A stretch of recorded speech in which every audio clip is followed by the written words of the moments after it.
So welcome again, everyone. Thank you for joining us for our alumni webinar series, Fundraising Beyond the Boardroom, featuring SSW alum Vance Jackson. Before we begin, I just want to go over a few housekeeping notes. If you wish to receive CEs for today's webinar, you will need to stay for the duration of the time and respond to all the poll questions you see pop up throughout the presentation. There will be time for Q&A at the end of the event, so please submit any questions you have in the Q&A box or the chat. We do encourage participation in the chat throughout today's presentation. We're going to wait just another moment before we get started, so sit tight and remember to respond to the polls when you see them.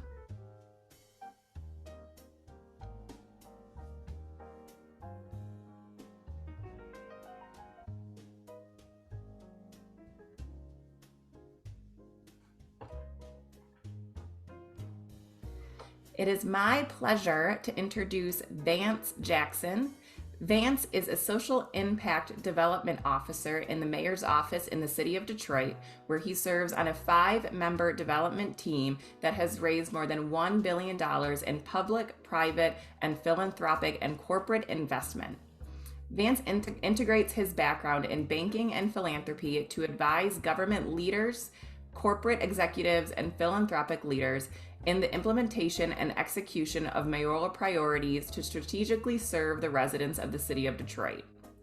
Prior to joining the mayor's office in 2018, Vance worked at JP Morgan's commercial bank Middle Market Treasury, where he specialized in constructing global treasury solutions for multinational middle market corporations. Prior to his role in commercial banking, Vance served as a wealth management vice president, financial advisor, where he managed a multi-million-dollar investment book. Currently, Vance serves on the for-profit Emerging Leaders Advisory Board of Huntington Bank, where he advises on industry insights, corporate social responsibility, recommendations, and strategic execution of national banking strategy. Vance holds a bachelor's degree and MSW from the University of Michigan, and he currently serves on the alumni board here at Michigan Social Work. It is my pleasure to introduce Vance Jackson. Vance is having some issues with his computer, so I'm going to help him out and share my screen. And Vance, whenever you are ready, the floor is yours. Thank you so much, Emma. Can you hear me clearly? I sure can. And folks, Perfect. Go ahead and let us know in the chat also if you cannot hear Vance. Wonderful. Thank you guys so much. It is truly a privilege and an honor to present before you today. It's interesting that on game day, you have issues that arise. So I do apologize for the audible. I wish I could see your faces. I wish you guys can see mine, but we will dive right into this presentation. All right, let's roll. Fundraising Beyond the Boardroom. Let's move to the next page here. Thank you, Emma, for the great intro. It's truly an honor to come back to my alma mater. You guys have shaped my career. You've shaped the foundation of my career in banking as well as now government. I have the privilege of working for the city of Detroit, the mayor's office, as a social impact development officer, as already been stated. And I've integrated my background in social work as well as philanthropy and banking to not deploy funds, with not just to deploy funds in this role, but you'll see as we move along in this presentation how everything merges together here. But if you go to the next slide, Emma. I want to know first, before I get into my background, I want to know more about you. Let's figure out who's in the room. If you're an executive or a faculty member or a current student, maybe you are an alum or a recent grad. Select one of the poll questions or one of the poll answers here, and we'll figure out who's in the room first. And after we do that, we'll keep it moving. I'll give you a few seconds to just click on one of your selections there.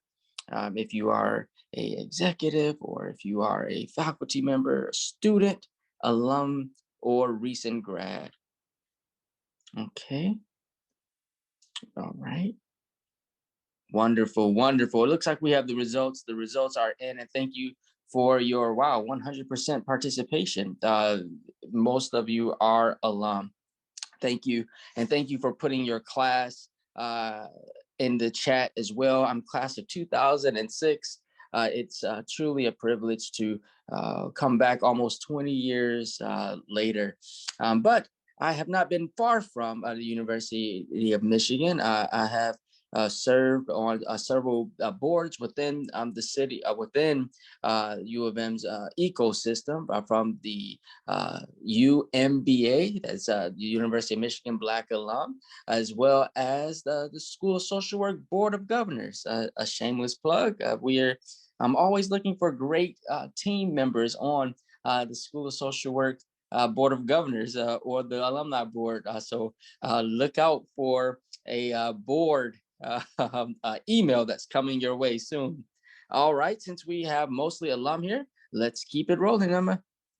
In this course, we'll discuss the basics of fundraising, because we have a broad range of alum within the audience, from those who recently graduated all the way to those who have started their own enterprises, as well as they led global initiatives, and now they're retired as well, or we have faculty in the audience as well. So we'll level set and the basics of fundraising.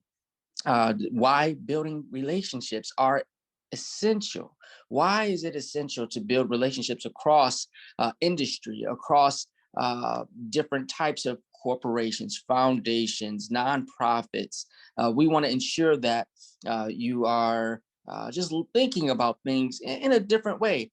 As I'm speaking, for most of you, you may have heard this nomenclature before. You may have built enterprises. I hope that as I'm speaking, you're able to just grab some nuggets that you can add to your armoire there. All right. Looking beyond the boardroom, many of you are serve on boards of nonprofits or for-profit organizations, but we're going to show you a few strategic ways on how to build beyond that board seat and build coalitions and partnerships, and where else you might look for support other than philanthropic support or the traditional allies that you may currently look for support.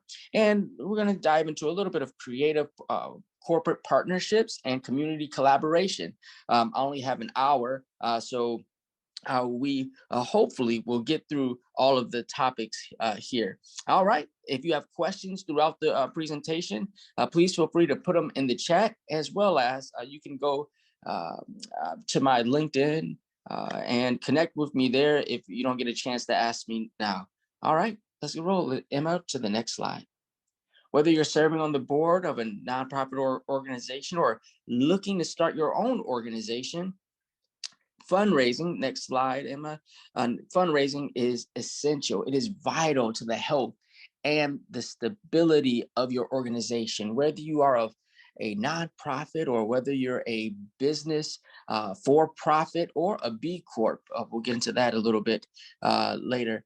B Corp, or you may be a hybrid organization, where you are a quasi-government organization and you depend upon both public funding and private funding. Fundraising is essential to the health, stability, and vitality of the entity that you're serving on, whether you're a board member or that you're leading, or that you're serving in. You may be a frontline worker, or you may be a program analyst.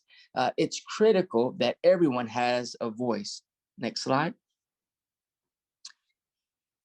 In one of the articles, it was interesting that Dita and Lucy, this title is called Fundraising of Nonprofit Organizations, Specifics and New Possibilities. It was really cool, this quote that they had. Fundraising can be viewed as a systematic activity aimed primarily at raising financial resources for the activities of either an organization or an individual. It's so interesting that with my current role with the mayor's office, we're fundraising specifically for the city of Detroit and economy as at large. However, it's underneath the direction of the mayor. So we are fundraising specifically for the residents of Detroit, for the economic vitality of Detroit, as well as ensuring that we are in line with mayoral priorities, mayoral um, objectives, if you will. But it's systematic. It's not sporadic. It's not ad hoc. It's ingrained into our everyday work, ingrained into the vision, the mission, uh, uh, the very fiber of the city of Detroit. And I grew up in the city of Detroit. I'm the oldest of seven. I'm a first generation uh, uh, University of Michigan graduate. I was the first person in my family to go to college. And after me, I had four other siblings right underneath me go to U of M, and then the baby, she got accepted into Harvard, and we grew up in DPS, Detroit Public School System, and to go through undergrad and then go to the School of Social Work. It was so critical that I gave back to the city of Detroit because I strongly believed in community investment, not just going through the community that you came from, but pouring back into where you came from. And the city of Detroit was it is and was always near and dear to my heart. So I count it as a privilege and an honor to serve in this capacity now. But throughout my career, just to give a quick background, for 15 years, I served within JP Morgan. I went into banking because I really wanted to, after the School of Social Work, fund nonprofits. I wanted to fund businesses. I wanted to fund ideas. I had a passion for finances. I had a passion for, now I know it's called financial literacy, but personal finance, as well as learning the financial system so that I'm able to help board members, board entities become stronger, know where to look for funding.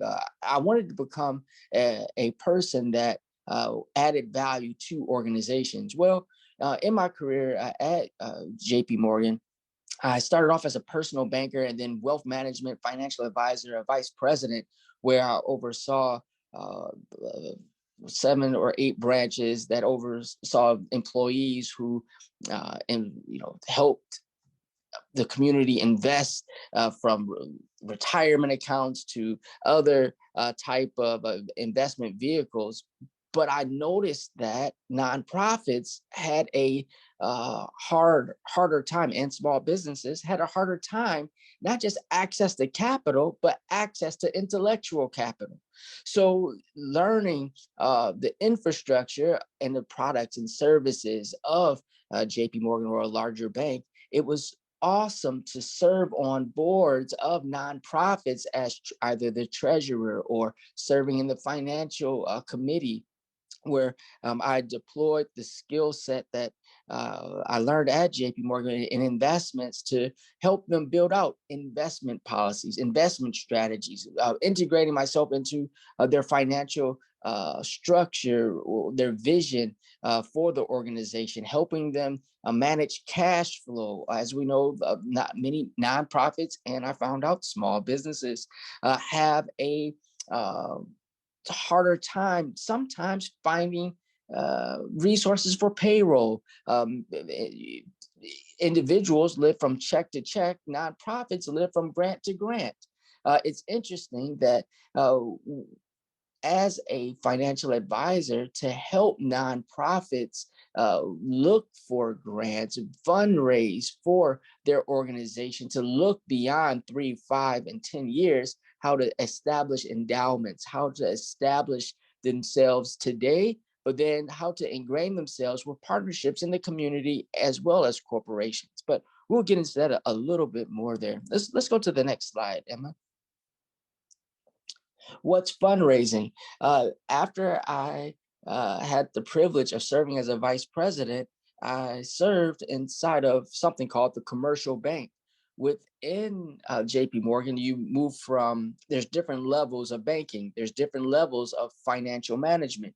Uh, a personal banker or a relationship banker, the person that you go into the branch and you see that's one-on-one, they manage or they oversee clients who probably will have a net worth or net worth of maybe $2 million roughly, but mostly you deal with clients or you handle clients who are not just living from check to check. You're helping them, with financial management, and then with wealth management. As a financial advisor, I handle clients that range from to 20 to 2 million to 20 million roughly. And then I moved into the commercial bank. This is important because in the commercial bank, I had the privilege of working with larger multinational corporations and nonprofits and municipalities that had 50 million to $2 billion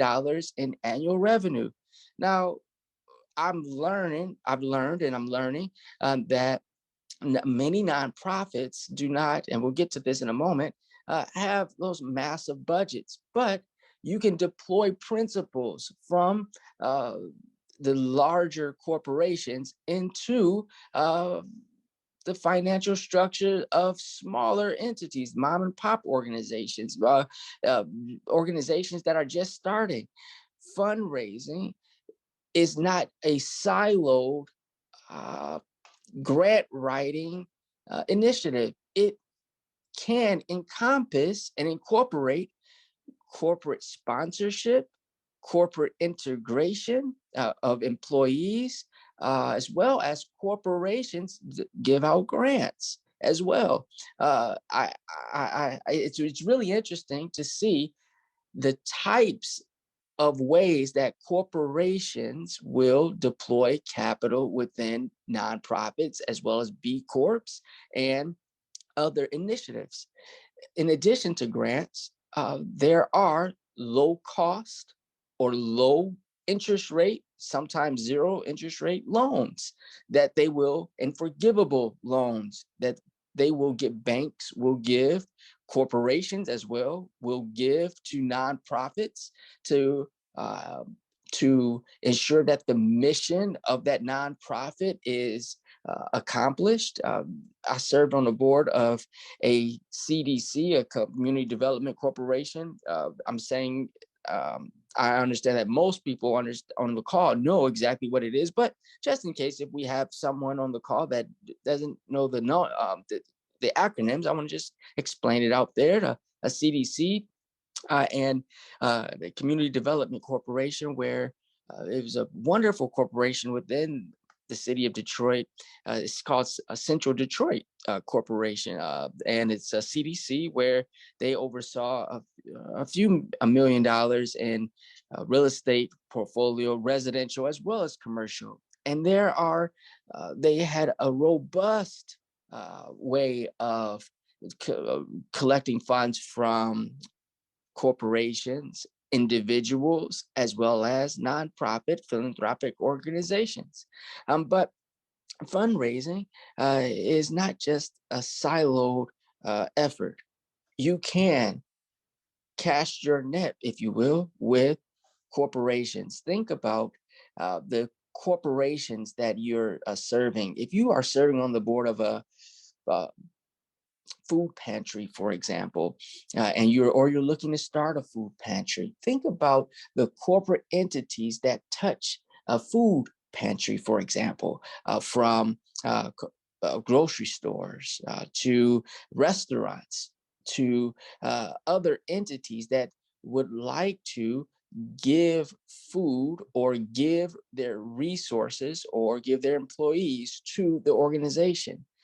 In kind support, of course, But then also you have other resources that you're tied to these corporate partners. Corporate partners necessarily don't have to give you resources today. It's good to have resources, but it's always good to have those connections and the connectivity there. Because when you're applying for various grants from local, municipality, state, and federal, and other nonprofit philanthropic funds that you're looking to apply for resources or apply for grants, letters of support or letters of partnership with these corporations. They give you credibility within and they strengthen your application.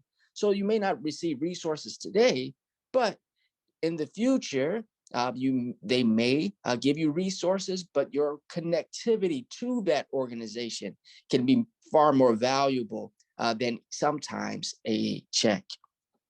Philanthropic support and venture capital. We'll get into other types of fundraising at the tail end here because I want to make sure we get through all of the slides. But I serve on a board of, it's called Techstars, TECHSTARS. And Techstars is a venture capital accelerator for people of color or organizations that are led by minorities. And Techstars is a incredible accelerator that teaches nonprofits as well as for-profits how to look for and pitch their business or pitch their nonprofit or pitch their idea to investors, whether the investor is a corporation or an individual or a philanthropic entity. But merging those industries together from philanthropic to the traditional support of a corporation to creative capital to as from venture capitalists, it's critical that fundraising is not viewed as only writing grants or only looking at donations from individuals. Fundraising is robust as well as it has many different streams from public capital, private, and the engagement of the community at its focus. Let's go to the next slide, Emma. It's a team sport. Fundraising is, or raising capital is a team sport. When you say fundraising, it shouldn't fall on one person, your chief development officer or your yes, they may be the lead or the face of the organization that's pressing submit, if you will, or submitting applications. If you're a nonprofit or if you are a for-profit, your CFO, it's critical that they're looking for, yes, resources that will sustain the organization. If you're a nonprofit, again, the treasurer is looking for resources that will sustain the organization, or maybe it's the chair of the board, or you're looking for the board to only bring in resources or fundraise for the organization. Fundraising, described in the previous slide, is a robust effort that requires the entire organization from the top down. Let's go to the next, or the bottom up. Let's go to the next slide. Because everyone is an ambassador, advocate, or an advisor for your corporation or organization or initiative. From the C-suite, from those who are serving in the boardroom, to those who have a CFO, chief financial officer, CEOs, chief executive officer, CRO, chief revenue officer, CTOs, chief technology officer, or CMOs, chief marketing officer. Your entire C-suite, yes, should be singing your organization's praises, but also managers, mid-level managers, your staff, and including, as we've learned in COVID, your frontline staff are vital to the organization's success. And if the frontline staff isn't there, we've noticed and we've learned from COVID how vital they are. How vital they are, the mouthpiece of the organization. They handle not just the day-to-day activities and functions, but they are the brand of the organization. Think of it from a banking perspective. When you go into a branch, a banking center, you see tellers, and the teller is they have a beautiful smile. They're greeting you, or their warm welcome. They are the organization's lifeblood. If you have a office and you're a nonprofit organization, and you have a welcome center, or your receptionist, or your front office team members, if you have a retail location, your frontline staff is essential to the brand, and they are the ear of the community. It's not just the board members, it's not just the C-suite executives or the high-level managers or even senior staff. Everyone in your organization should be a mouthpiece, ambassador, or an advocate, and even an advisor to you. There are there are organizations that have TIP buttons within their company's homepage, or within the company's email framework with the staff. If they see something wrong, you can send a quick email to this TIP box, and it's a continual process that helps to feed what's wrong with the organization or what's going great with the organization, and ensuring that there's a feedback loop that continuously evolves and sharpens and develops the organization. It's interesting that major Fortune 100 companies, I know Fortune 500 or Fortune 100, the very top of the top corporations, have this feedback loop. And then grassroots nonprofit organizations have the community planning, or they have listening sessions with the community. It's critical that you're listening to the organization's problems as well as the successes, because fundraising is a collective effort from everyone, from the top all the way throughout the organization. Let's go to the next slide. A quick poll question, just to make sure you're listening. Fundraising is a team sport, true or false?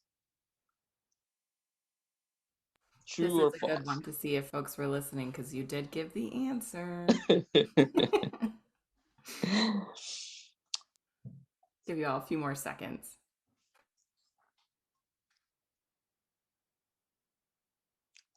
Just to get to do something nice and simple there. Okay, yeah, well, all right. Well, 100%. Wow, that's awesome. Everyone was listening. And actually, it was 100%, but then 100% participation as well. Thank you so much for listening and staying engaged. Let's go to the next slide. Who are your organization's ambassadors? Is it executives, or is it managers, staff members? Are your board members your ambassadors, or is it all of the above?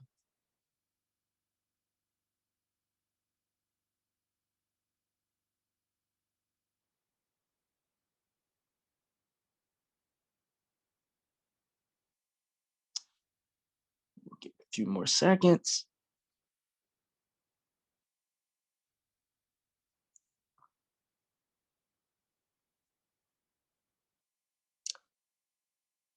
Awesome. All right. Yep. All of the above. Thank you so much for your participation. And yes, we had a couple people answer, executives or board members. Yes, that is absolutely true. In addition to your executives and board members, all of the above, everyone is an ambassador. All right, let's keep going. What's your organization's vision? The vision of your organization, whether you are working for a Fortune 100 company, or you're working for a university, or what you're starting your own organization, or if you're working for a nonprofit, or if you are, hey, if you have a, you're working for a faith-based organization, or you are looking to collaborate with another organization. It's critical that you know the vision, wide scope, macro vision of your organization. Because, next slide, because the vision, mission, purpose, program, and process is critical to how you fundraise. Um, it's interesting that as you are serving the community, well, no matter your constituents, no matter the people that you are serving, you will always hear about the needs of the community.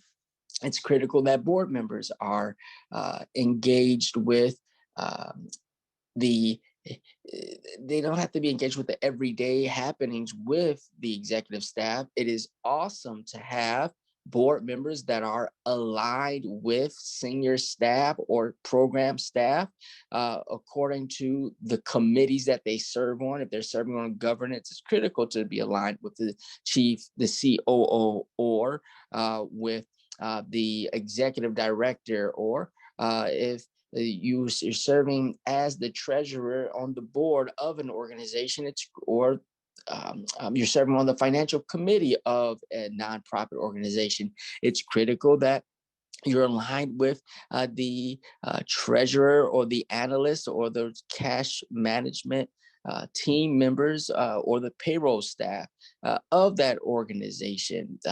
You don't have to meet with them weekly or monthly. It's at least you have a temperature check on what's going on in the organization. There was a best practice that one of the organizations I served on, it was, I'm not a lawyer by trade, social worker, we're all social workers here, but I served on the board of a legal aid and defender association. They're an awesome organization, and they oversaw 250 attorneys or public defenders as well. And it was interesting to hear about uh, the cases that came through the courts.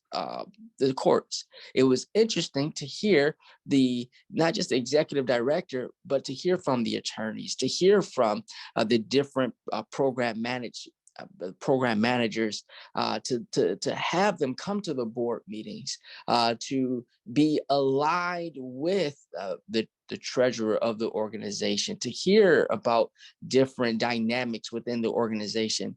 Board members it shouldn't be an ivory tower where it's a top-down approach that they are the end all be all of the organization. It's critical that as you are thinking about fundraising or raising capital, or just being a good steward of your board seat, it's critical that you are engaged in the affairs of the organization. The vision of course, is wide scope. This is the basics, vision of the organization.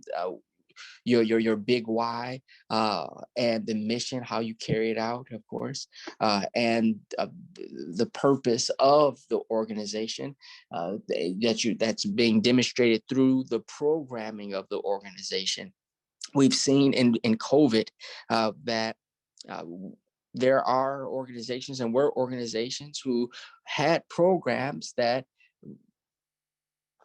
honestly they faded away because either they weren't supported properly via financial support, or the need was no longer there.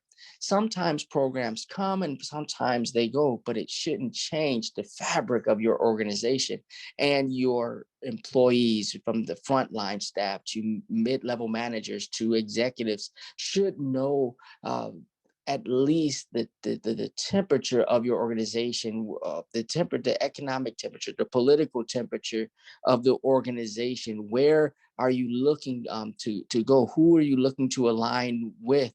Uh, there are smaller nonprofits as well as larger nonprofits, small businesses and larger businesses that are. It's critical that they are aligned with the strategic vision of the organization, knowing where your company is going, where and how you're carrying out that vision, mission, purpose through the program or products that you're serving.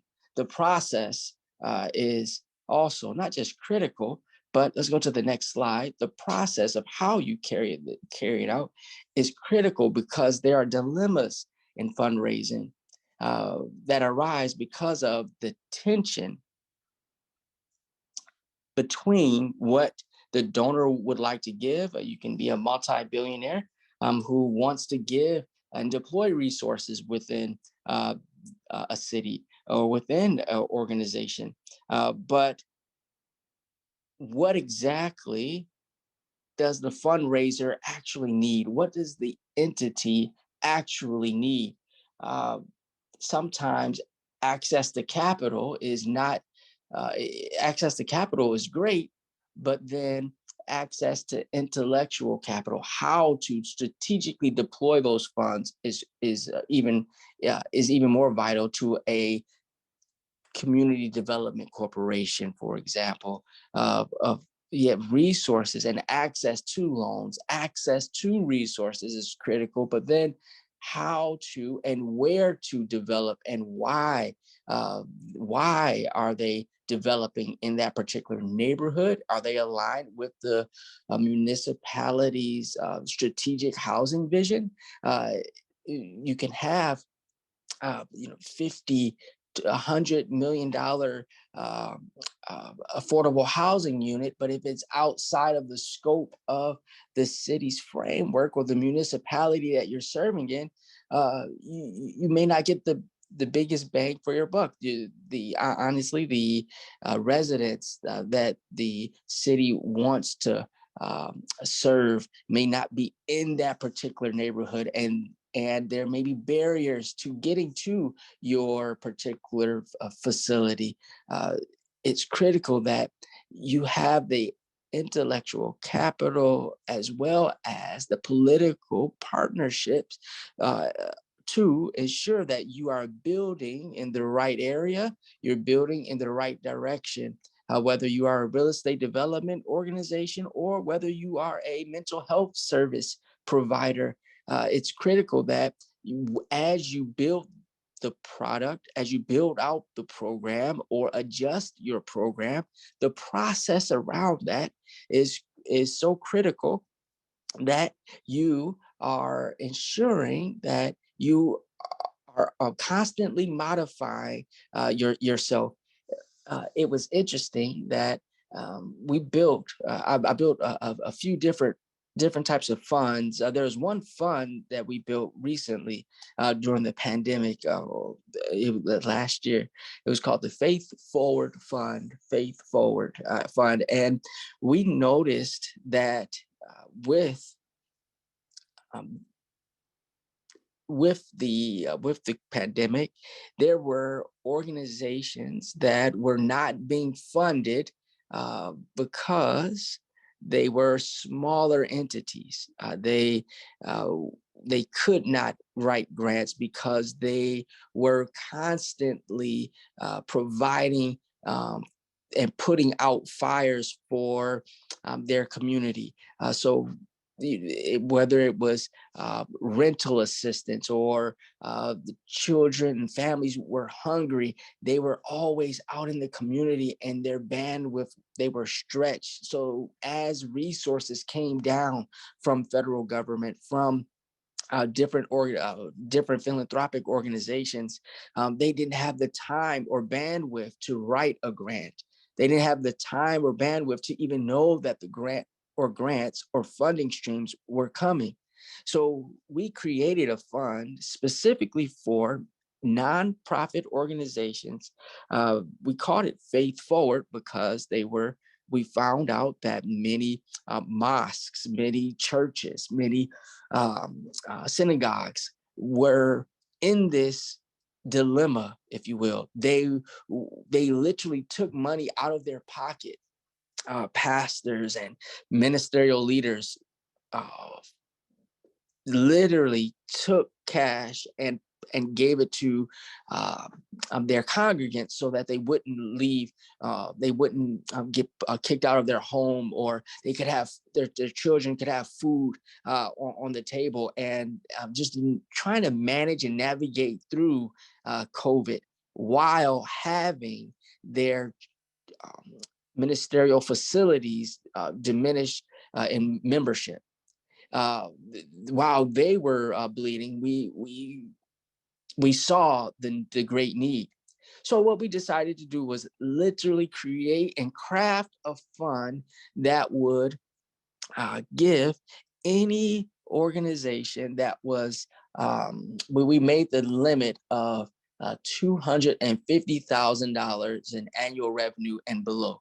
So we said that any micro organization, whether they earn $50,000, 25,000, sometimes you'll see with philanthropic organizations or with foundations, they would state that you must have an annual budget of X, $1 million or $2 million in order to apply for this grant. And it's critical because to deploy those types of resources, they have to ensure that the organization has the capacity, the organizational infrastructure to deploy the proper programming, to make sure that they're hitting the metrics, to make sure that that foundation's mission and vision is being deployed and executed through the nonprofit or the entity that's they're deploying the resources to. They have trustees that they have to report to as well. So we saw this gap, and we created a fund with a director within the city, and this fund is targeted small micro organizations. Either we had to ensure that they were in existence for 2 years because we wanted to make sure that they then we wanted to make sure that they existed before the pandemic, as well as we wanted to ensure that they had some type of that they were operating, and it wasn't just a organization that just popped up out of thin air. And it was okay to pop up, but we wanted to make sure that we targeted those who were struggling. And then we made the application extremely simple. We asked a few different pertinent questions that are you a 501c3, or are you an evangelical ecclesiastical organization? Are you tied to a CDC? Are you tied to a fiduciary? We also asked, do you have board minutes? It was very simple questions that gave those who have never applied for a grant the foundation and framework to build out their application when they did go to a bigger foundation. We partnered with the United Way, and they were very flexible in our grant requirements. They were extremely gracious to ensure that we partnered together and to make sure that the funds were deployed to organizations that were smaller in size. And we had over 150 applications, and we were able to fund 120 something. So 120 something applicants. And for those who did not have we couldn't fund them. Was one, because they either didn't fill out the application all the way, and we gave them we hand held them, and called them and asked them why didn't they fill out the application, and just walk them through the process. So there are organizations that will give you that capacity management, that to ensure that you're able to grow as an organization. But dilemmas, they exist in fundraising because organizations, larger foundations, want to give out resources, but those that are in need don't know how to either apply, or they don't have the capacity or the bandwidth, or sometimes they just don't even know about the resources that are available. So, as social workers, as ambassadors for our organizations, for entities, that we have the ear to executives, we have the ear to program staff, we have the ear to foundations and other funding sources, that we're able to be that mouthpiece within organizations, and be that and bridge that gap for organizations and entities. Let's go to the next slide here, which brings us to our next point: philanthropic alignment.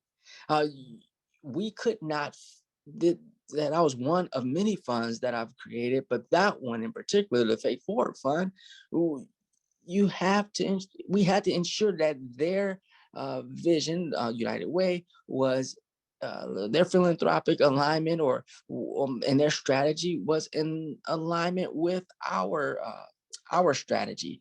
We There was the director of faith-based initiatives within the city of Detroit. We ensured that she was aligned with uh, the United Way, and we came together and brought in other ministries as well as mosques, and made sure that we had a robust ear from the community, from synagogues uh, Catholic services to Christian organizations as well. We ensured that everyone had a seat at the table.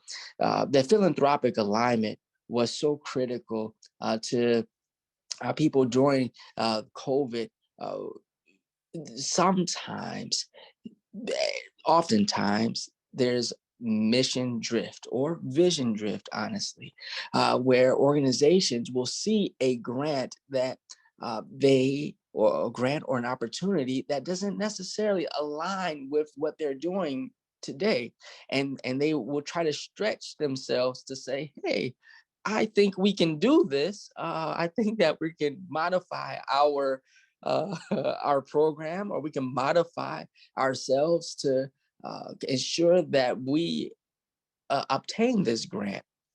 Well, when doing that, as we all know, as social workers, it may temporarily work for a season. It may work for a period of time, but year after year, the strain on the organization uh, becomes unbearable.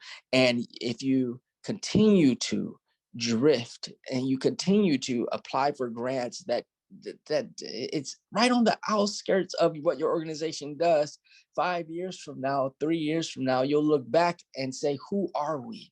Who are we as an organization? Who are we as an entity? Who are we as a business? You want to ensure that sometimes you might have to decline pursuing an opportunity because the philanthropic alignment is not in alignment with your vision, your mission, the goals that you have set for your organization. And something critical that we found was economic and political timing. But economic timing, where there are philanthropic organizations, foundations that have board meetings that they want to deploy funds within a certain period of time. They want to fund. They want to fund particular entities by the end of the year, or by a certain season. And as we saw with COVID, there were organizations that wanted to deploy funds specifically for COVID related purposes, economic and political timing, ensuring that your organization is tied into for example, with the city of Detroit, we have the Department of Neighborhoods, for example. It's critical, and we have business liaisons. We have organizations that are tied into and knowing who their business liaison is, it within the DEGC, the Detroit Economic Growth Corporation, as well as within the Department of Neighborhoods, knowing who are your what council district are you in, who's your state senator, who is your congressman, who are your political partners and parties that are around you. You may not agree with their political agenda, or you may not agree with them, but at least knowing who they are, and at least knowing or getting an understanding of who they are. You'll be surprised who will come to your event, just a alley cleanup, or a food pantry, turkey giveaway. You'll be surprised what political and economic partners will come together just to support not necessarily your organization, but the cause that you have. It was critical. Like I stated, I came from a major bank, and in this role, I've seen and sat at the table where typical competitors of different banks or different corporations, they are competitors in their own space, but they will come to the table for a philanthropic cause, and they both will give to a specific purpose, and they will both be partners at that table.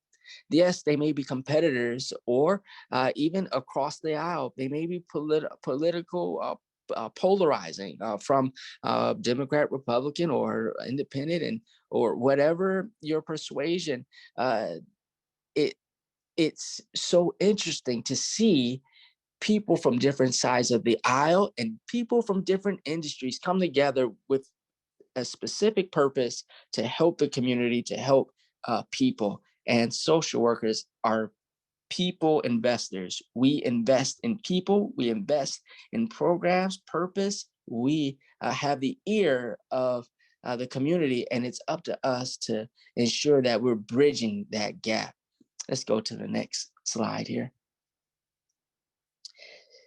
It was a article by David Knowles, and he stated charities can have a significant positive impact on our society.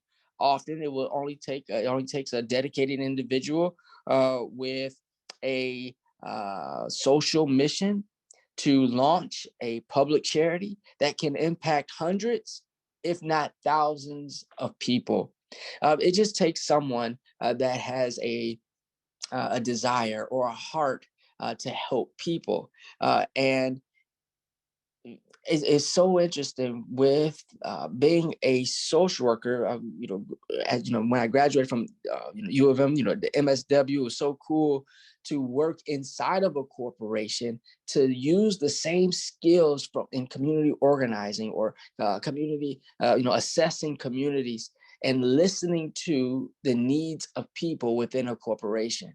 It's a popular subject now, D&I. So diversity, equity, and inclusion is so popular now, or CSR, corporate social responsibility. It's a sexy term now, but social workers have been doing D&I, or we've been listening to the needs of people. And now inside of corporations, social workers are needed to ensure that there are equitable programs that are and equitable products that are inside of banks, that are inside of corporations, that are making sure that they deploy funds, resources, and opportunities to the communities that they serve. The philanthropic arm of corporations, or the D&I, the D&I either department or the D&I initiative within a corporation.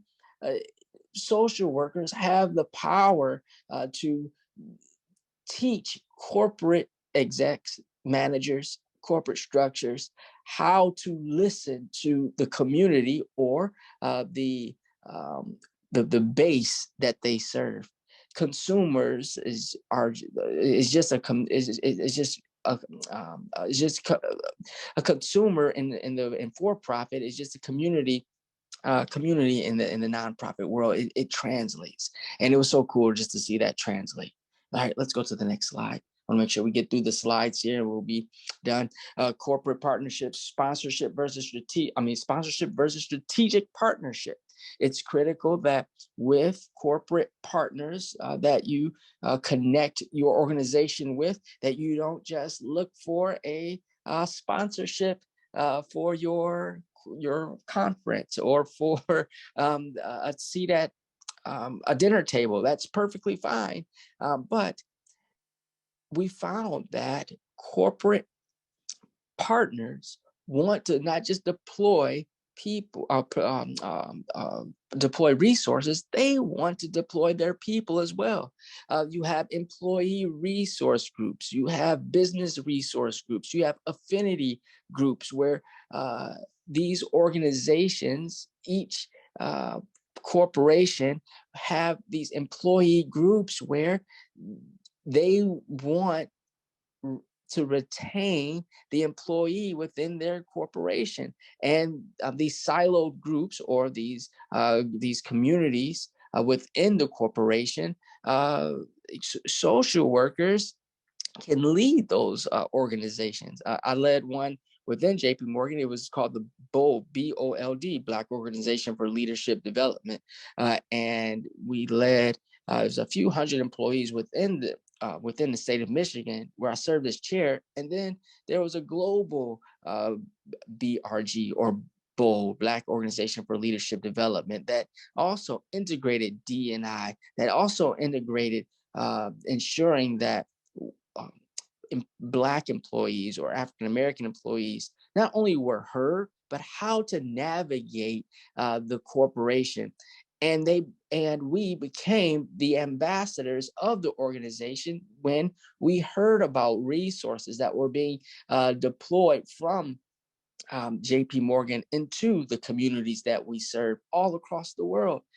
And these organizations that we were tied to within not just JP Morgan, but then the community organizations, the smaller nonprofits that many of the employees serve on as board members, the corporate partnerships that and community partnerships that were tied within that one employee resource group was immeasurable. The impact in underserved communities, if the corporation wasn't touching the community, the people were. So as a social worker, we have the power to be a steward over not just the opportunity, but then steward over the information from these organizations that we come from, whether you're serving in the state that you're residing in, or you're serving in the city, in city government or congressperson office, or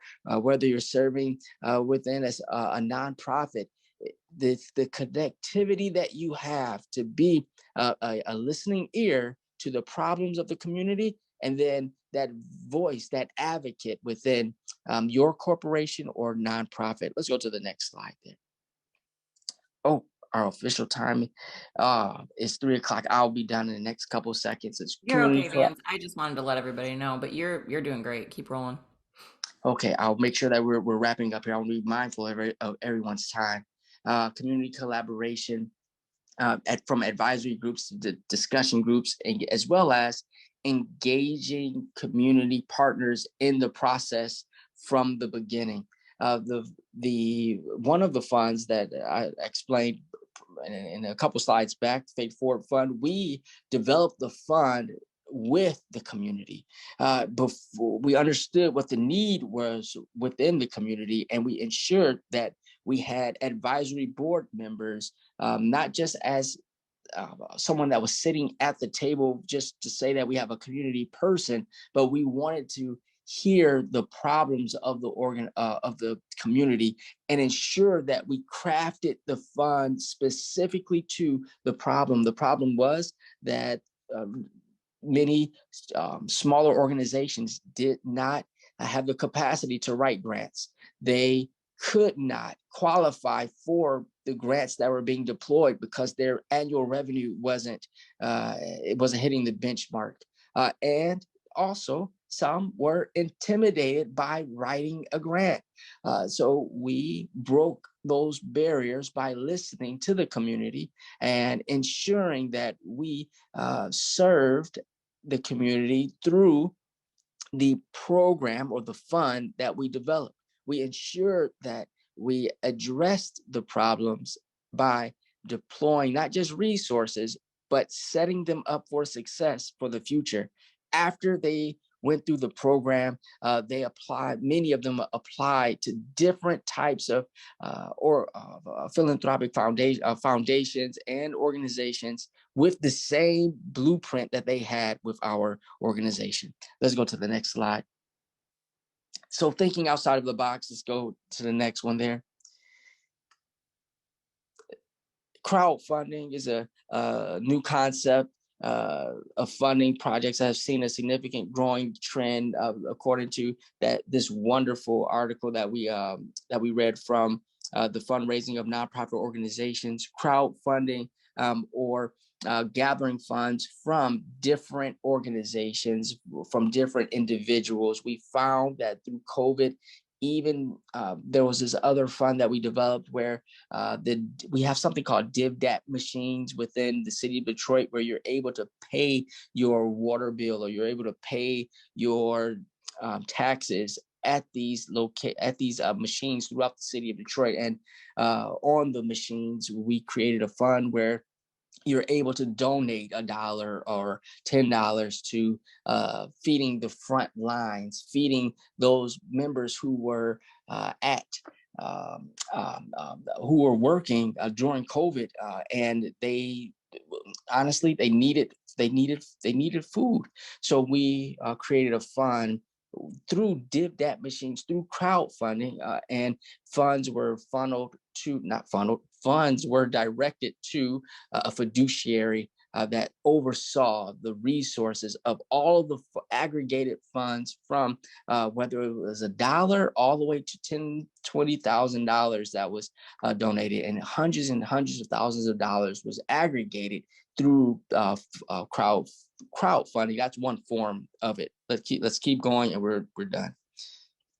From venture capital, social impact, board services, political partnerships, and university collaborations, thinking outside of the box, thinking about how to ensure that you are not just looking at grant writing, or you're not just looking in the traditional source. You are looking at how to raise funds, even from not just your board members as grant writers or donating resources. They can donate the skill sets that they have as well. And it's so many different ways to think about fundraising. And let's go to the next slide. I truly hope that you were able to grab some nuggets and throughout this presentation. I am so grateful for the opportunity. I'm sorry it went 5 minutes over. I would love to stay in contact with you. My LinkedIn, Vance K. Jackson. Feel free to reach out to me, and go blue. Thank you so much, Vance. You are getting some serious praise in the chat. And I have to say, as someone who also works in fundraising here at the university, you are so knowledgeable. I'm very impressed. You're really an intelligent person. And if you do have a couple of minutes, there are just a few questions I would love to hit on from folks in the audience. One is like really simple. Can you repeat the accelerator that you mentioned earlier in the presentation? TECH Stars, Tech Stars. It's a national organization where they have specific accelerators inside of underserved communities. So one of them is Detroit, and they recently partnered with JP Morgan. So you will see Techstars funded by or powered by JP Morgan. Techstars is a accelerator that helps nonprofits, for-profits, and B Corp organizations get funding, but then more importantly, how to get investors to invest in your business or entity. Perfect. Thank you so much. And then two other questions that were sort of related to each other, relating to a board. So, what are your thoughts about having board members contribute financially to the organization? And then bouncing off of that, how best to handle when board members that don't meet their financial requirements to serve? Oh, so I served on a board that was a multi-million dollar organization right out of college. Mm. As a social worker coming out of college, I didn't have the financial resources to serve on the board. But what the organization did was they knew that it wasn't just capital, but the intellectual capital that I had. They looked at how to integrate my skill set inside of the organization. So the foundation or the organization that you're serving on as board member, or before you serve on as a board member, asking about the capital commitment or the financial commitment. And if you're unable to do that, be upfront with them in the beginning. Now, if you're inside of the organization and financial a commitment is required, and you're looking to see or your board is looking, okay, who has given and why haven't they given, it's critical that the capacity and commitment are also communicated. So if there's a sitting down with the board member, uh, uh, asking them not just outright, why haven't you paid your dues, or why haven't you paid your commitment, but asking them about their capacity to give intellectually, their capacity to give to the organization, their time, their talent, and if they have capital to give, bringing it up in a soft way. And that's the other part about being a social worker. We have the immense opportunity to we bring up challenging and difficult matters in soft and delicate ways, and we get results. So there are numerous ways to ensure that board members are not just giving capital, but they're giving intellectual capital, and also connectivity to their connectivity to their network as well. Mm. That's great. Thank you so much. And then the last question I'm going to ask, this person, Brianna, says, she said she has another question for the list. As a newbie to fundraising, it is uncomfortable for me to ask for money. In my case, from pharma companies for health equity initiatives. Do you have Mhm. any suggestions on getting more comfortable or ways to most effectively communicate our vision? Ah, so if you are a fundraiser for a nonprofit or for a entity that uh, has previously funded, not, I don't know if this organization is new or if they're an existing entity, but if you're an existing entity, you can leverage the past giving from past donors. So for example, if there's a list that you have that has the past donors, you can send out a thank you and introduce yourself as a newbie. Introduce yourself as it's by saying thank you for your donation. Let's say, for example, it was 5 years ago, or let's say it was last year. If it was recent, thank you for your recent donation of XYZ. We would love to show you your impact of your investment. If it was 5 years ago, thank you for your investment in 2018, pre-COVID. We thank your impact was tremendous. Here's how you can help us move forward. You don't have to ask. You can thank them, and it's an easy, softer way of introducing yourself to the potential funder or the previous funder. Cold calling, if you are afraid or intimidated by the ask, you can introduce yourself as the new face or the new a fundraiser or chief development officer or the new development officer for the organization. And then if you have previous experience, you can say, although new to the organization, I'm not new to, and then give your experience of your past experience as well. Um, but asking, you can ask in a variety of different ways, and I'm happy to actually give you more. You can go to LinkedIn if you want as well, Brianna. Thank you so much, Vance. This was really great. We're talking amongst ourselves with my development colleagues, sharing how great your advice is. So thank you so much for being here with us, Vance. I think folks would love some resources, so you and I can chat offline, and I'll share some resources with everyone that was here. But thank you again, Vance, and thank you everybody for participating today. And I hope you all have a wonderful weekend, a wonderful rest of your social work month.